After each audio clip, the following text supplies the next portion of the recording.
Hello दोस्तों, veterans नमस्कार। मैं दीवान सिंह। मैं आपको बताना चाहूँगा कि 22/7/2026 को जो सुनवाई हुई, उसका जो ऑर्डर आया माननीय कोर्ट का, वो मैंने इस वीडियो से पहले आपको बता दिया है। और अब हमारे पास केवी आचार्य जी का एक संक्षिप्त समरी है। कोर्ट में क्या हुआ मैं आपको बता देता हूँ। एआईबी पार्क के जो प्रेसिडेंट हैं, और आपको पता है कि इस केस की हियरिंग के लिए केवल और केवल अराइज और एआईबी पार्क ही साथ दे रहे हैं, और साथ में सीनियर एडवोकेट मनीष सिंघवी जी और शिवाराम जी। और पता नहीं जो ओरिजिनल पिटिशनर्स थे वो कहाँ हैं और उनके वकील कहाँ हैं।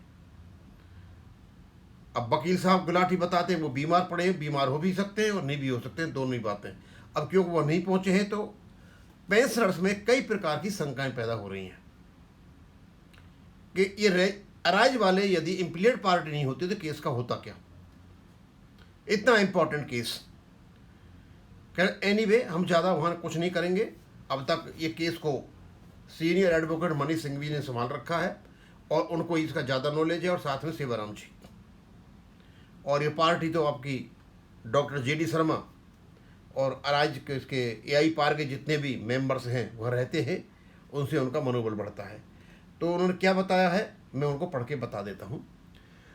Updates on MC Singla case for pension updation pending before the honourable supreme court B reproduce here under the message received regarding hearing in the honourable supreme court on 22 July 2026 from our advocate Shri Shivaram for information farmer members. ये शिवाराम जी से आया उनके पास और शिवाराम जी ने सारा कुछ बता रहे हैं।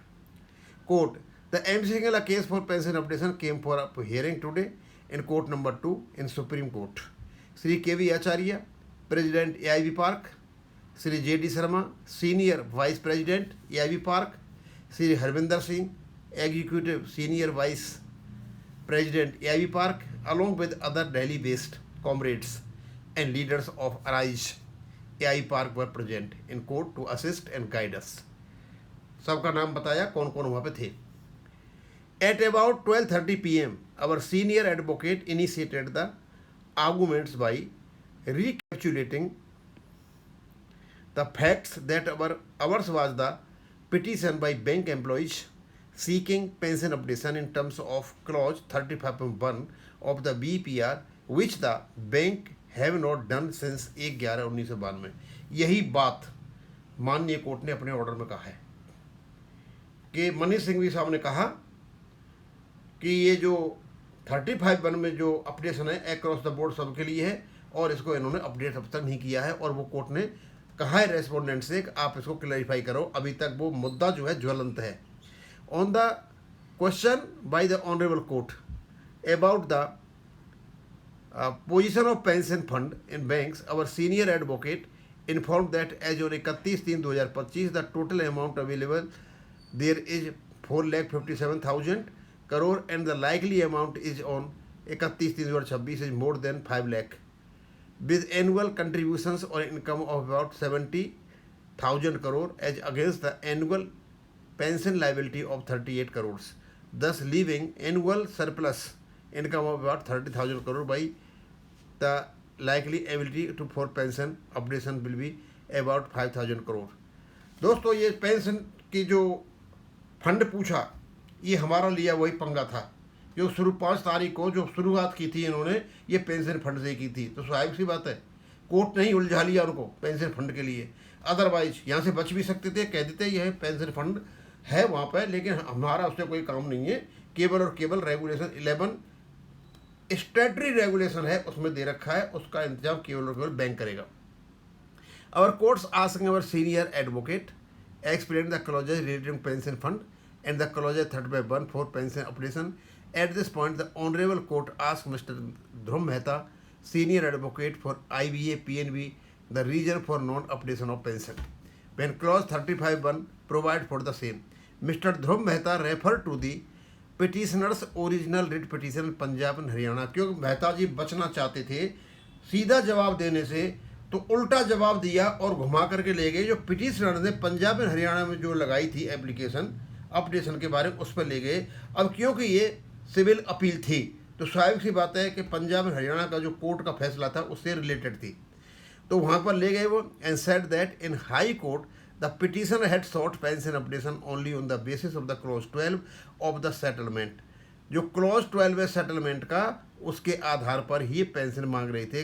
जो क्लॉज 12 है सेटलमेंट का, उसमें दे रखा है कि कौन कौन से इश्यूज हैं जो क्लॉज 12 में मेंशन कर रखे हैं। और हाई कोर्ट ने सिर्फ ये कहा था कि वो 2015 में अंडर निगोशिएशन था, लेकिन उस बात को छुपा गए वो। Not to rely on clause 35 in their pleadings और nor had raised it in arguments and the petitioner has especially stated in writ petition that there was no provision of pension updation in the pension option। अब पता नहीं petitioner ने कहाँ बोला है, ये तो कोर्ट ने बोला था, ये तो पिटिशनर ने नहीं बोला था। अच्छा, अब मैं आपको बताना चाहता हूँ कि जो क्लॉज 12 है, यानी आपका जो सेटलमेंट है 29/10/1993 का, ये नॉन स्टेटरी एग्रीमेंट है और इसी के बेस पर बना है आपका रेगुलेशन 35.1। इसका मतलब ये हो गया कि दोनों रिलेटेड हैं। यदि क्लॉज 12 का वर्णन माननीय सुप्रीम हाई कोर्ट में चंडीगढ़ में होता है तो इसका मतलब ये हो गया कि वहाँ इनडायरेक्टली रेगुलेशन 35.1 का भी समावेश हो गया है। और ये ध्रुव महाराज की जो चाल थी, ये शायद अगली जो बहस होगी उसमें ये खत्म हो जाएगी, क्योंकि वो एक उसी पर बना हुआ है वो। और ये कहते हैं इस प्रकार कहा कि पिटिशनर ने माना है कोई पेंशन अपडेशन नहीं है। In his judgment dated 16/4/2012 and the division bench in judgment on 9/2015 had dealt only with clause 12 of the settlement and clause 56 of the regulation and held that clause 12 was only preparatory for regulation and clause 56 regulation did not provide pension updation। और ने कहा कि 56 देता नहीं है, मतलब उसको इस प्रकार घुमाया इन लोगों ने, अजीब गरीब तरीके से घुमाया। मतलब को लोगों ने बात की केवल अरे वो जो क्लॉज 12 है उसी को नोटिफाइड किया है आपके रेगुलेशन में, वो कोई अलग नहीं है, वो भी एग्रीमेंट है और बिटवीन द स्टेक होल्डर्स। चाहे क्लॉज 12 की बात कर लो या ऐसा रेगुलेशन की बात कर लो, दोनों एक ही हैं, दोनों अलग अलग नहीं हैं। मतलब ये बतानी पड़ेगी हमारे क्या नाम है अपने पिटिशनर के वकील को। और 56 भी नहीं देता है। 56 जो है इनेबलिंग प्रोविजन है और ये CCS रूल्स पर आधारित है।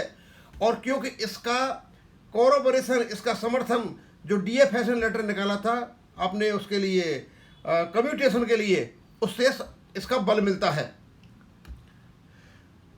कि IBR PNB advocate said that the original updation clause 35(1) as a one-time measure for those who retired during the 1/1986 to 31/10/1987। The IBR PNB advocate stressed that now a new case is being set up for pension updation under clause 35(1) of BPR and the documents which were not before the High Court are introduced, which is inadmissible in hearing the present appeal। ये है असली कहानी। मेहता जी नहीं चाहते क्योंकि ये civil appeal है और इसमें नए प्रकार के डॉक्यूमेंट को लाया जाए। अब ये SLP तो है नहीं, जब ये सिविल अपील में चला हुआ है तो सिविल अपील में तो नए डॉक्यूमेंट आ सकते हैं।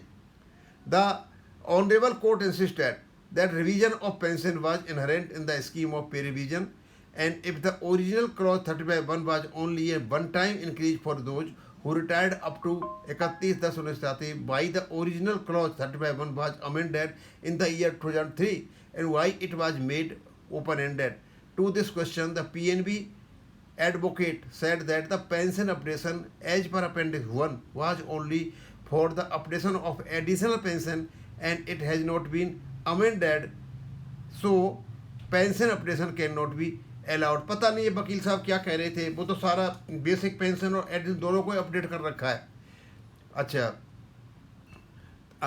Had been made under the clause 35 और PPR and reference to para 2 of the table in appendix 1 wherein the updation of pension of those who retired on 1/11/1992 but before the 1/1/1993 was also provided and para 3 the updation of pension of workman retired from 1/11/1992 but before 1/1993 and for officer who retire on, और एक साथ इसकी कोई जरूरत नहीं थी, ये फालतू की बातें थी. On this point the honourable court refer to the pension computation chart submitted by the bank and said that such updation was not reflected in any of the charts submitted by PNB, and asked the bank to file an affidavit that on revision of pay by merger of DA since 2002, bank had arrived at new pay scales and that bank had similarly merged the DA and basic pension of pensioners. And if not, why?